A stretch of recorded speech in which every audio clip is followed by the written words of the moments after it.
আরে স্যার, আপনি এটা কি করতেছেন? এই জুতা মোছার কাম তো আমার, আপনি করতেছেন কি লিগা? কি ব্যাপার মা, তুমি তুমি আমার জুতা কেন কেড়ে নিলে আর তুমি আমাকে স্যার কেন বলছো? আরে বাড়ির মালিকের স্যার কম না তো কি কমু? আমি যার বাসায় কাজ করি তারা তো স্যারই কমু। কি ম্যাডাম, ঠিক আছে না আমার কথাটা? মা মা আপনি আপনি কি বলতেছেন এগুলো? ও আপনার ছেলে হয়। আর মা কোনোদিন তার ছেলেকে স্যার বলে ডাকে নাকি? মা আপনার কি হয়েছে? মা আপনার কি শরীর খারাপ করছে? আপনি প্লিজ বলুন না। তবু ওকে এইভাবে স্যার স্যার বলে ডাকবেন না প্লিজ মা। স্যার, ম্যাডামের মাথাটা না আপনার মতো গেছে। দেন ম্যাডামও দেন মামা শুরু করছে। আচ্ছা ম্যাডাম, আপনাকে দুজনের কি হয়েছে? হ্যাঁ, আমি এলাম এই বাড়ির কাজের বুয়া, আপনার কি ভুল লাগছে না এটা? মা তুমি কি উল্টাপাল্টা কোনো কিছু খাইছো? কি সব কথা বলছো তুমি? সব তুমি এবারের কাজের লোক, তুমি এবারে সমস্ত কাজকর্ম করবা, ওকে ম্যাডাম বলছো, আমাকে স্যার বলছো। তুমি কি আমাকে চিনতে পারছো না? আমি তোমার ছেলে, তুমি আমাকে স্যার কেন বলছো? কিছু খাইছি মানে? আরে আমি কি লিগা কিছু খামু? যদি কেউ কিছু খায়া থাকে তাহলে তো আপনার মা খাইবো, আর আমি তো এবারে কাজের বুয়া। আলিফ আলিফ মার কি হলো? আমি তো কিছুই বুঝলাম না। মা এরকম ব্যবহার কেন করতেছে? আর মা মা, আপনি কি বলতেছেন? আমাকে ম্যাডাম বলতেছেন, আলিফকে স্যার বলতেছেন। আপনার কি হয়েছে মা? একটু খুলে বলবেন মা প্লিজ। আপনি এরকমটা করলে আমরা নিতে পারতেছি না। আমার না একটা জিনিস ভুলে গেছে।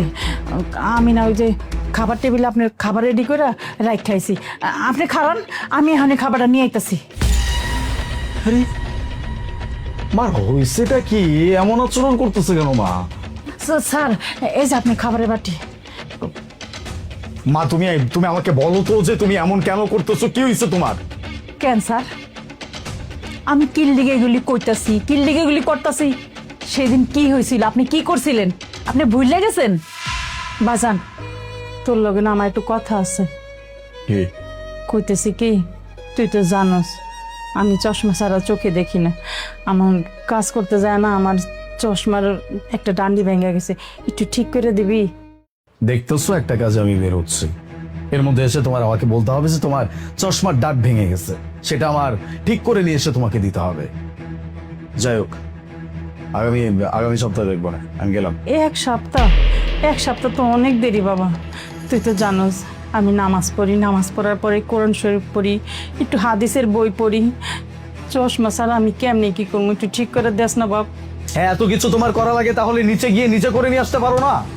আমি না বুঝি না, এত সমস্ত কাজ তো আমার একা করতে হয় নাকি?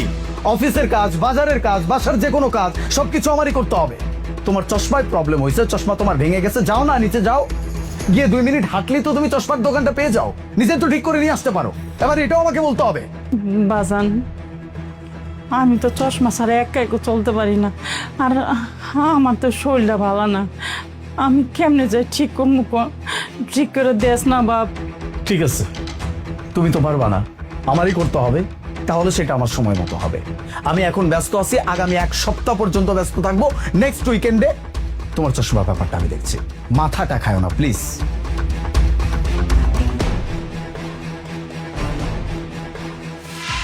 আপনি বলতে পারেন, কিন্তু আমি বলি নেই। সেই ছোট্টবেলার থেকে আমি আপনার কষ্ট করে মানুষ করছি। আপনার বাপ ছিল না, আপনার বাপ মরে গেছে। আমি মানুষের বাসায় কাজ করছি, রাস্তা ঝাড়ু দিছি,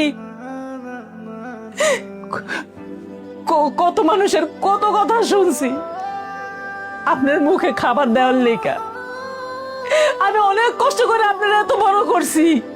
আজকে আপনার বাড়ি গাড়ি টাকা পয়সা সব কিছু হয়েছে, কিন্তু এই দুঃখিনী মার লেগা আপনার কাছে সময় নাই, আপনার বোর কাছে সময় নাই। আমি যদি কোন একটা কথা কই যে বাজান আমার এই জিনিসটা ভেঙে গেছে, একটু ঠিক করে দাস না, আমার লেগা এই দুঃখিনী মার লেগা আপনার কাছে সময় নাই। আপনার বোর কাছে যদি কোন একটা কিছু লেগে যায় না, মা আমার এই জিনিসটা লাগবো, আপনার বউ কয় কি আপনার পোলার কাছে যান। আপনার কাছে আইলে আপনি কোন আমার সময় নাই, আমার অফিসে কাজ আছে, আমার 2 সপ্তাহ লাগবো, 3 সপ্তাহ লাগবো, তাই কি করবো? ভাবলাম আমার লেগে যেহেতু কারোর সময় নাই, আমার লেগে যেহেতু কারোর টাকা নাই, তাই আমি আপনার বাসায় কাজ করব। আপনার বাসায় কাজ করে যে টাকা দিবেন মাস শেষ, ওই টাকা দিয়ে আমি আমার চশমা ঠিক করবো, আমার পায়ের জুতা কিনবো, আমার ওষুধ কিনবো, আমার কাপড় চোপড় কিনবো। এর লিগে আমি এগুলি করতেছি। কি আপনার এখন মনে পড়ছে? সবকিছু মনে পড়ছে আপনার? বাস মা, মা তুমি তুমি আমাকে আর লজ্জা দিও না মা। আমি তোমার কাছে হাত জোর করে ক্ষমা চাচ্ছি মা। আমি বুঝতে পারছি যে আমি ভুল করছি, আমি অন্যায় করছি।